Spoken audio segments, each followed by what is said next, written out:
How are we doing, guys? And it's finished. Chelsea 1, Arsenal 1. And unlike previous weeks where I've been really angry, don't get me wrong, I'm disappointed. But I'm not angry because that was more like our old selves. Not for the whole 90 minutes. It was in spells. There's a few little things that, I wasn't happy with. Some of our ball retention, for example. The way we switched off for that one moment for Neto's goal. Other than that, it was comfortable defensively. I felt we nullified Chelsea's threat with the likes of Cole Palmer. And it was just very comfortable. It was just one of those moments.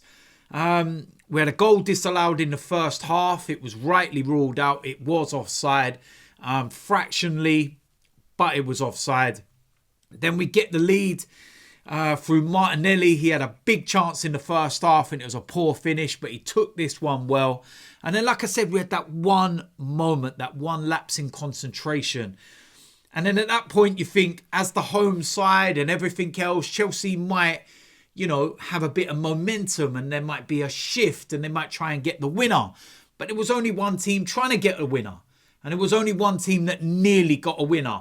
If Trossard just left the ball, get out of the way. It's the last kick of the game.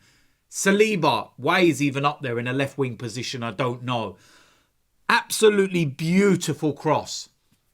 Kai Havertz is there, open goal, tap in, game over, win the match. Kai Havertz with the winner at Stamford Bridge. But Trossard, no awareness.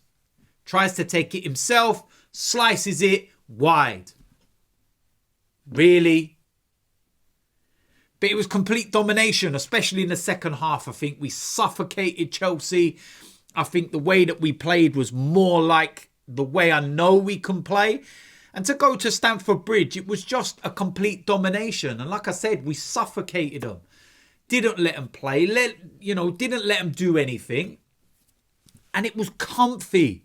I never felt at one moment that they were going to do anything. And it was just that lapse in concentration, that one split second, and that in the fine margins within football.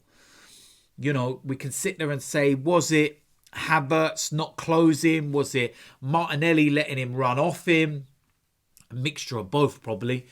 But overall, when you look at, the way that we've been playing of late and everything else, it's, a much better performance. And I know people are going to be sitting there and saying, look, you're 4 points behind Manchester City. You're 9 behind Liverpool and everything else.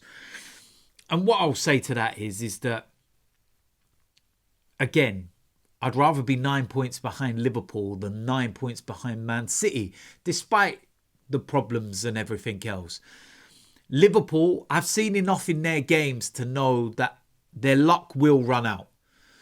You look at the Aston Villa game as well, and at 1-0, Villa should have had a penalty. Okay, that luck is not going to last forever unless the PGMOL want them to win the league and it's just going to continue. But listen, let's be serious.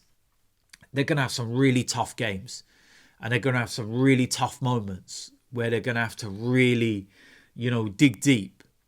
And listen, at the end of the day, when we came back, if I remember rightly, in January this year, but last season, we were 7 points behind Liverpool when we came back from that little break we had in January.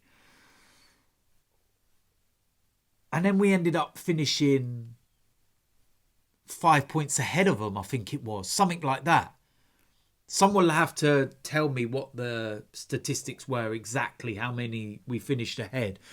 But I remember at one point we were 7 points behind Liverpool. So do you think that being 9 points behind them this time round a lot earlier, can it be changed? Can it be, got at? Yeah, I do think it can be got at. So yeah, look, listen, we're only in November and I'm not writing it off at all. Not in a million years am I writing the league title off. As far as I'm concerned, We played some absolutely ridiculous away games, sorry. We do still have to go to Anfield. We don't know what's going to be going on at Manchester United and how they'll be when we go there or anything else. But when you look at the other away games that we've played in our opening 12 games, I think it is. No, it's not. It's 11 games.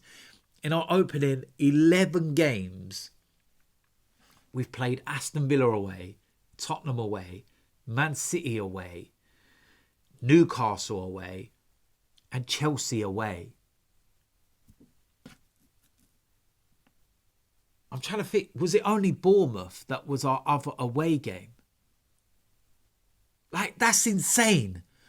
When you look at that, 6 away games, and 5 of the 6 away games have been against Man City, Chelsea, Newcastle, Villa, Tottenham. And we've also played Liverpool at home, Brighton at home. Like, that's mad when you actually think about it. We played Wolves at home right at the start of the season. We haven't played Crystal Palace. We haven't played Ipswich. We haven't played Everton. We've played Leicester. We haven't played West Ham. Haven't played Manchester United. Haven't played Brentford. Haven't played Fulham. And we haven't played Nottingham Forest, who are flying. They're doing really well. But, you know, at the end of the day, we're into 4th place. And I'm not overly worried. I really ain't. I'd be more worried if I was a Chelsea fan. Thank fuck I'm not a Chelsea fan. But over £1 billion spent. And that's what you've got. Behave yourself, man. That's absolute tripe. Absolute rubbish. You rely on Cole Palmer. Completely rely on him. If he doesn't turn up, there's nothing there. I like Neto. But again, you give Premier League players that kind of room outside of the box. 9 times out of 10, they're hitting the target and probably scoring. So it's nothing special. But listen, at the end of the day, it's a complete contrast into how I feel in comparison to Inter Milan and Newcastle and everything else. Martin Odegaard returning is massive.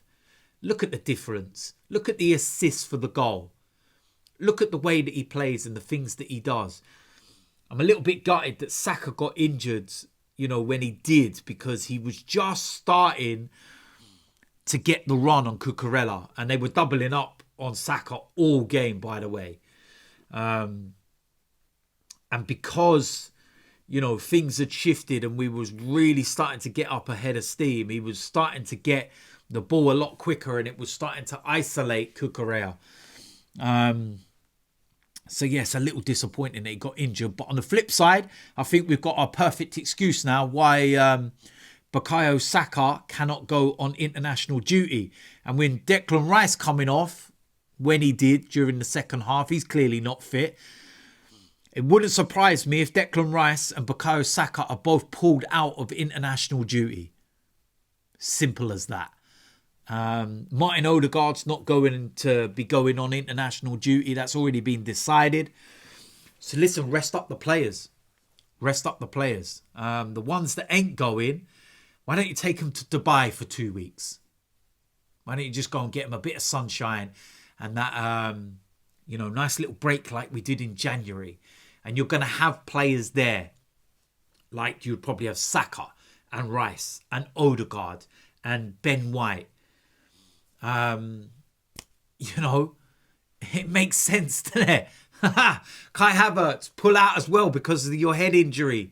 He's clearly not healed properly. It opened up again today. There's an excuse. Get him out. We'll see what happens. But listen, I'm not too downbeat by it. I'm okay with it. It's not a defeat before, you know, the international break. And we come back. And, yeah, when you look at let's have a little look at our matches coming up, actually. moving forward. And when we return, we actually play Nottingham Forest. They lost today. They look really poor, despite the fact that they've been on a really good run. But that's at the Emirates, so that's a decent one. And it's another tough away game. Sporting in the Champions League, but let's just focus on the Premier League. Then we got West Ham, Manchester United at home, Fulham away. Won't be easy. But the likes of Reece Nelson can't play in that game because he'll be, ineligible as he's on loan. Everton at home, Crystal Palace, Ipswich, Brentford. Listen, for the rest of November and December, we got some very nice fixtures in there. Listen, don't be too downbeat. 9 points feels like a lot, but like I said, last season, when we went into January, we were 7 behind, I believe, and we ended up finishing 5 ahead. So there we go. Let me know what you thought of the game. Do you agree or disagree on my thoughts? If you're new around here, hit the subscribe button. Make sure you smash a like on this video, and I will see you a lot soon. I'm out of here.